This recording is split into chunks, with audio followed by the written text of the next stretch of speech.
Coming up next on Common Agenda, Anteaters. Nothing but anteaters. you won't want to miss this. Stick around.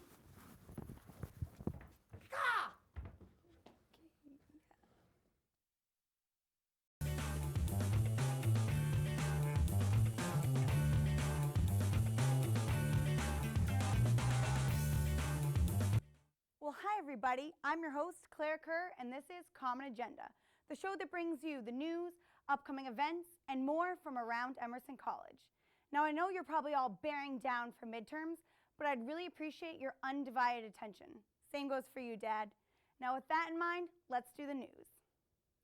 A group of Emerson graduate students have written, directed, and produced a show that could encourage other playwrights to start addressing new issues for young children. This play, The Quest of Queen Thomas, is about a young transgender girl and how she attempts to deal with her situation despite her overprotective mother and narrow-minded classmates. The show is designed for kids in grades 3rd to 8th, and the writer, Britt Christopher, is hoping it will spur conversation about the topic so that the younger audience can understand the issue. After each show, there will be a small panel to help the kids understand the themes of the show.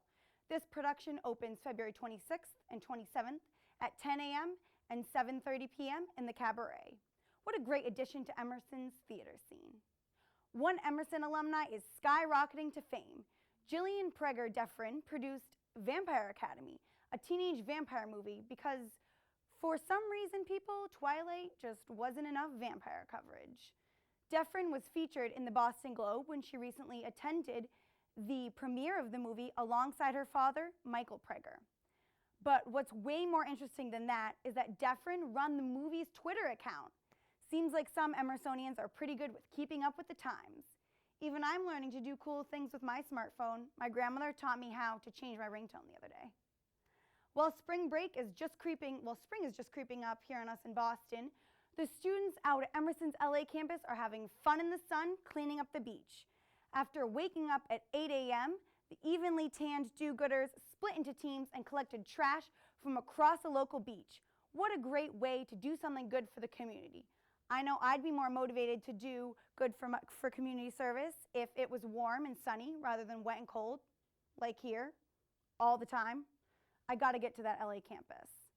Well, I would certainly feel inspired to go throw away my trash now rather than dropping it on the ground like I usually do. If you've been having any doubts about attending this Wednesday's internship fair, this should cure your hesitation. Several Emerson students have shared their internship stories, and boy are they successful. Communications major E. Aaron Ledwith, who graduated last year, managed to get not 1, not 2, not 5, but 3 internships with the advertising agency Hill Holiday thanks to a previous internship fair. David Wilson, a current journalism major, landed a gig as an intern at the Boston Herald last summer. He worked as a reporter and a cameraman and learned a ton. Who knows, maybe they'll have an internship somewhere really amazing, like Australia or Japan or Boloco. Then you could at least get the employee discount. If you're a fan of Quidditch, listen up. And if you're not, listen up. As I'm sure you all know, Emerson has a kick-booty Quidditch team. What you may not know is that the World Cup is coming up, and if our team is going to make it all the way down to South Carolina, they're going to need your help. The team has launched a fundraiser page. Help Emerson College Quidditch get to the World Cup at indiegogo.com. They're still short of their monetary goal and are offering perks in return for donations, from a Twitter shout-out to your very own Emerson Quidditch broom signed by the team. So live your Hogwarts dream vicariously through them and donate what you can. Now let's check in with Kung Fu school dropout Hunter Reis.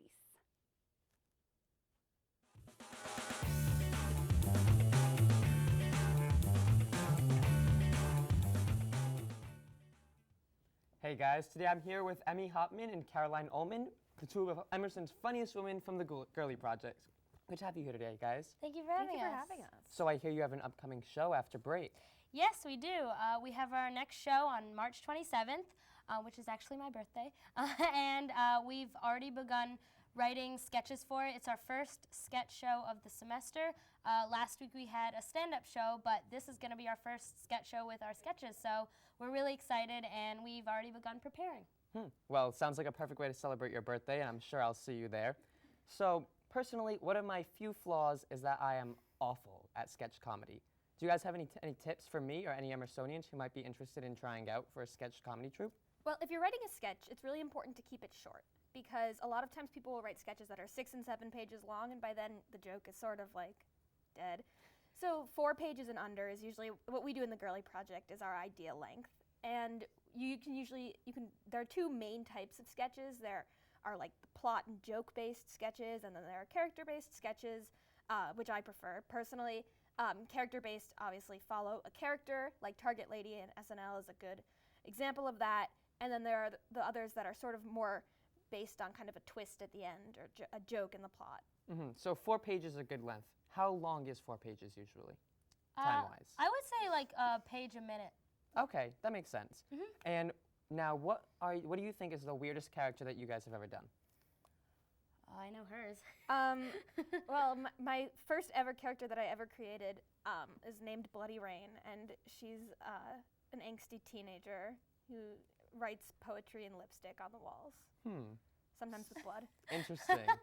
Now, in case you guys haven't had enough of the Girlie Project, we're looking at a comedy. We're going to take a look at the comedy troupe, the Girlie Project with Mariah Terry. Mariah?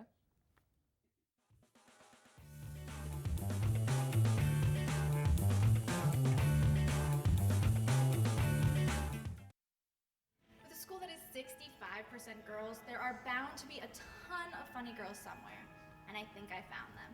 Today I'm interviewing the Girlie Project, and though there are a few guys in the group, it's mostly a ton of funny girls. So let's talk to them and see what they're up to today. Can you guys just introduce yourselves for me? I'm Caroline. I'm vice president.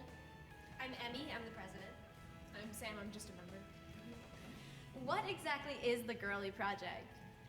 We are a sketch comedy group at Emerson.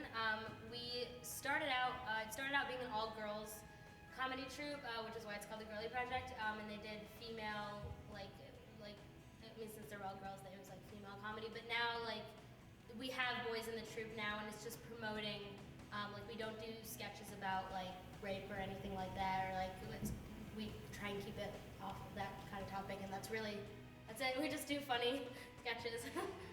And what makes you guys different from some of the other groups here on campus? Because we have so many comedy troupes. I think the fact that we are majority females is one thing that makes us different from a lot of the other comedy troupes on campus. And we do a lot of video sketches, probably 50-50 as opposed to, 25-75. Is that math? I don't know. It's Emerson. We don't do math. And what makes sketch comedy, how is it different than improv? Well, sketch is different than improv because we write all of our material beforehand, we memorize it, and we go through it, flesh out everything together as a troupe. But an improv troupe, everything that happens is happening in the moment, and they didn't write anything beforehand. Awesome. So what is your favorite thing to do in the Girlie Project? My favorite thing is to write videos. I love them. I love writing videos more than I like being in them. I like being in videos more than I like writing videos. I love writing and performing stage sketches. Awesome. Thank you very much, guys. Thank you. Well, that's all we've got this week on Stage Spotlight. But join us again next week. I'm your host, Mariah Terry. What up, homies? I'm your correspondent, Chantelle Bacigalupo, here to keep you all #informed about the upcoming events around campus. Let's check them out. Instead of sitting in your room recycling, or whatever it is you crazy kids do these days, why not travel to the Bright Screening Room this week, because there are 3 incredible screenings happening. The first screening of the week is Me and Her. It will happen tomorrow night at 7 p.m. in the Bright Screening Room. Me and Her, a cardboard love story, tells the story of Jack and Jill of Cardboard City. And when they're separated by Jill's illness, Jack must think outside the box to assure they'll be together again. The screening will also feature a talk back with both director Joseph Oxford and cinematographer Bradley Stonesfer. So bring your questions about the Blackmagic cinema camera they used and where they possibly got all those cardboard boxes. The next screening on the list is happening this Wednesday. Deborah Granick will be screening her first documentary feature called Stray Dog. The documentary follows Ron Stray Dog Hall and his anchors Small Dogs and Big Bikes. The motorcycles provide the thrill and sense of mission many veterans continue to crave throughout their lives, while the Small Dogs provide solace many veterans report they cannot live without. Grant is an Academy Award-nominated director and co-writer of Winter's Bone. The screening will be in the Bright Family Screening Room at 7 p.m. this Wednesday. The last screening this week will be this Thursday at 7 p.m. in the Bright Screening Room once again. Come on down and watch Fruitvale Station. Fruitvale Station follows the true story of Oscar Grant, played by Oscar snub Michael B. Jordan, a 22-year-old Bay Area resident who wakes up on the morning of December 31st, 2008, and decides he is going to do right by the people in his life. Oscar starts off well until BART officers shoot him in cold blood at the Fruitvale subway stop on New Year's Day. His life and tragic death would shake the Bay Area and entire nation to its very core. Come check out this 2013 Sundance Film Festival winner on Thursday. To attend all of these screenings, visit eventbrite.com to RSVP. Now, if movies aren't your thing, actually, I don't know how movies can't be your thing, but anyway, Arts Emerson presents Man in a Case. Starting February 25th and running until March 2nd, you can check out Man in a Case, which draws on material as varied as surveillance footage, folk dance, instructional hunting videos, and interviews with the cast. The piece creates a bridge between our time and that of two 19th century anti-love stories by Anton Chekhov. The performances will be held in the Cutler Majestic Theater, so if you love dancing, or you want to see how the heck an instructional hunting video can inspire a dance routine, go online to purchase your tickets for Man in the Case. Now, this is what dreams are made of. This Thursday in the multi-purpose room, Atlas Magazine will be sponsoring a Throwback Thursday movie night featuring the Lizzie McGuire movie and Lion King. The Lizzie McGuire movie will start at 7 p.m. and the Lion King will follow at 8:30 p.m. The entire event is $2 and food from Panera and Boloco will be provided. So grab your friends and your middle school self so you can sing along with Lizzie McGuire, Timon, and Pumbaa. I know I'll be there rocking my Lizzie McGordo Forever t-shirt and singing my little out-of-tune heart out. Now, interested in what happens to people after Emerson? Then you'll love our next segment, After Emerson with Ian Sutherland. Ian?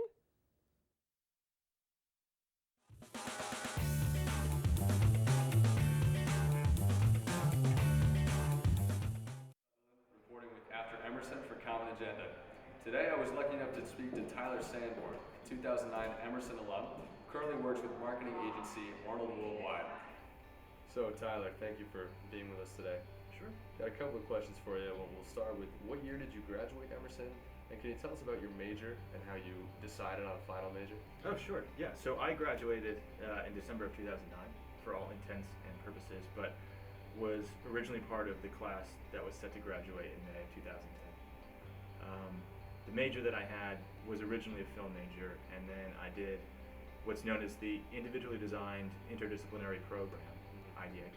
That definitely helped. I did some directed studies in the program I designed that kind of honed in on certain aspects that helped me a lot. The producing class I did with, well, I still remember her name, Claire Adondre Watkins, which some of you may have at some point in your life.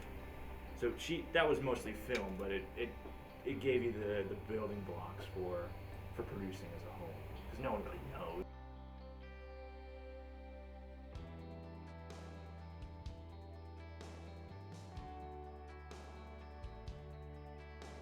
Track of the film and television school, and coupled that with a marketing and advertising component at about a 60-40 split.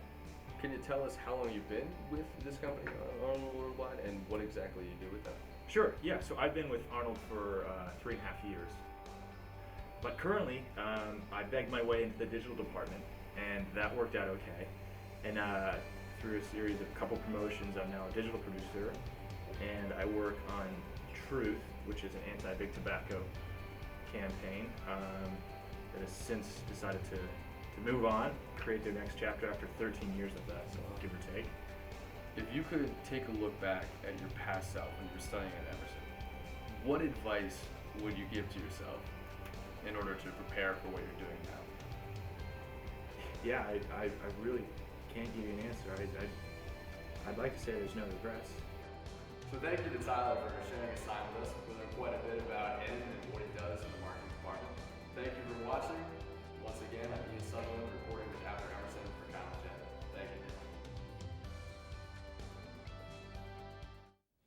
Well, that's all the time we have for you today, folks. I'm your host, Claire Kerr. Thanks for watching, and see you next time.